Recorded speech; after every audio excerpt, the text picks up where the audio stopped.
So I was watching a YouTube video by Mr. Colion Noir, a very pro-gun advocate. He was calling for a truly open dialogue about gun control. I decided to post a video response because I have spent the past few weeks arguing with various people about this issue. I believe every person has the right to protect his or her home, family, and property. And I believe you should have the right to do that with a firearm. But I believe in reasonable regulations, and I think I am not convinced that such a right to defense gives someone a right to own any type of firearm that he or she sees fit. I think the AR-15 rifle in many of its various configurations is a good example of a firearm that might not be necessary for home defense. The critics against more regulation have done themselves no favors by being dismissive of gun safety advocates. Whenever the topic of gun regulation comes up, many pro-gun people start to wave their hands a lot and mutter stock phrases like an incantation to ward off such evil. God-given right, founding fathers, Second Amendment, protect my family shall not be infringed, RKBA, R15.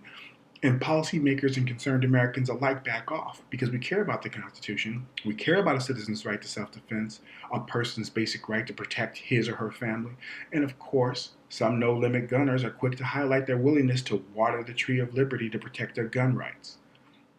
But I have a feeling it's not going to work this time. Unless gun advocates make a strong case for why they need high-capacity rapid-fire weapons designed for battlefield combat, there will be some serious changes in both the law and the enforcement of existing laws concerning the possession of such weapons.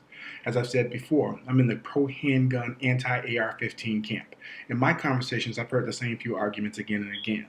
Let me tell you what they are and my basic response to them. 1.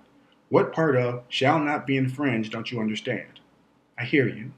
But there are now and have been, since almost the time of the Founding Fathers, limitations on the possession and use of firearms. You and I have to figure out what limits are reasonable.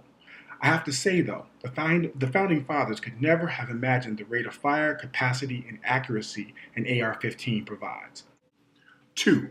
I have a God-given right to defend myself, my family, and my property, and I need an AR-15 and 5 79-round magazines just to have any chance in my future firefight against that gang of well-armed, tactical gear-wearing, meth-addict home invaders. And who are you to tell me what I need to protect myself? You know, I could never figure out why so many people have these visions of organized gangs of bloodthirsty criminals fast roping from helicopters onto their property. And I've decided that most people don't believe any such thing. More on that in a moment. 3. The restrictions your type wants, like smaller magazines, won't matter anyway. I can change a magazine on my AR-15 in 0.47 seconds. And besides, AR-15s aren't really that deadly anyway. They're mostly good for shooting rats. Then you're not losing anything when larger magazines are banned, then, are you? And how come AR-15s are the bee's knees when gun enthusiasts talk to each other, whether in magazines or on YouTube or on pro-gun websites, but they are about as dangerous as that Red Ryder rifle from a Christmas story when anyone talks of regulating them? 4. The Founding Fathers knew exactly what they were doing when they expressly denied the government the right to deny citizens the right to bear arms. They did this so that we as citizens would be able to defend our country when needed and to defend ourselves, if necessary, against an overreaching, despotic, encroaching, oppressive, tyrannical government. And maybe there's something to that. That makes more sense than anything else I've heard. Isn't this why so many people really want a weapon like an AR-15? Maybe we really do need to think about whether we as citizens should so easily give up the right to have firepower vaguely comparable to that of local law enforcement. So let's have the conversation. Let's talk about your fears of being inadequately prepared for the gunfight when the local sheriff shows up, or the National Guard, or the U.S. Army.